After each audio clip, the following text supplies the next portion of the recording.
સમાજ બે શબ્દોની વચ્ચે વહેંચાઈ ગયો,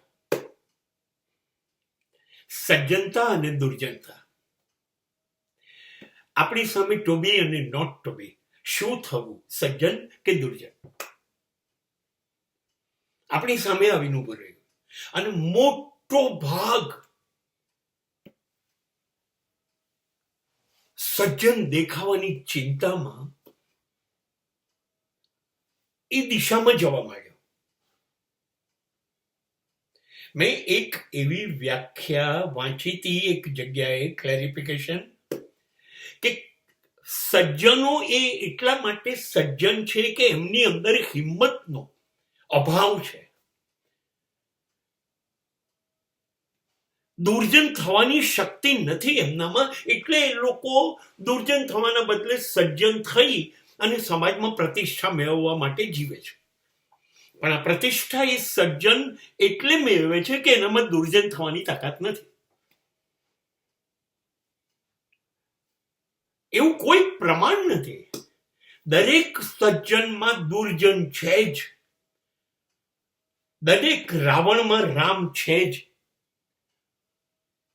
જો ના હોત તો એને સીતાને ત્યાં લઈ ગયા પછી મહેલમાં લઈ જઈને બળાત્કાર કર્યો હોત, ના કર્યો. અને દરેક રામમાં રાવણ છે. ધોબીની વાત માનીને પ્રેગ્નન્ટ સીતાને જંગલમાં કાઢી મૂકી. કયો પતિ આ સમયમાં આવું કરશે? તો દરેક સજ્જનમાં દુર્જનતા છે જ. દરેક માણસ જે નોકરી કરે છે એ ત્યાં કામી ચોરી કરે જ છે, બેઈમાની કરે જ છે.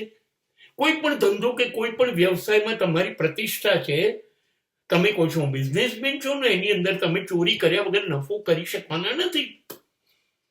તો દરેક સજ્જન દુર્જન તો છે જ. અને કેટલા બધા દુર્જન છે દુનિયાની નજરે, એનો બચાવ નથી કરતો, પણ એની સજ્જનતા આપણને ખબર નથી.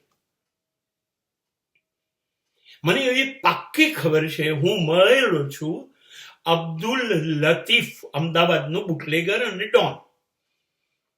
એની બહેનની દીકરીને હું ખાનપુર ભણાવતો, મારી સ્કૂલમાં હતી. એ હિસાબે મામાએ કહ્યું છે તો હું મળવા ગયેલો છું. એ માણસ રોજ સવારે 5 થી 7 ઓટલા ઉપર બેસી અને ગમે તે જ્ઞાતિનો માણસ આવે એને પૈસા ટકા જે તકલીફ જોઈતી હોય એ મદદ કરે. એને પુષ્કળ કામ કર્યું. હવે આને તમે દુર્જન કહીને ગોળીઓ મારીને મારી નાખ્યો છે. હા, દુર્જન છે જ, બુટલેગર છે જ, પણ એને કેટલા લોકોના ઘર ચલાયા. હજારો માણસો જે એના માટે કામ કરતા હતા, મુસ્લિમો, એ બધાનું ઘર એ ચલાવતો હતો. ખાનપુર, કાળુપુર, દરિયાપુરની 95% રિક્ષાઓ ખરીદવાના પૈસા એણે આપ્યા હતા. હવે આને તમે દુર્જન કેવી રીતે કહેશો?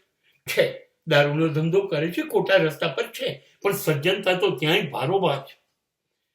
અને તમે જબ્બો નેકો પહેરીને સોનીની દુકાનમાં બેસો છો ને સોની ચાંદી કતરી લો છો, કાપડમાં બેઈમાની કરો છો, અનાજમાં, કરિયાણામાં, દૂધમાં, મીઠાઈઓમાં તમે બેઈમાની કરો છો અને કહેવાઓ છો સજ્જન.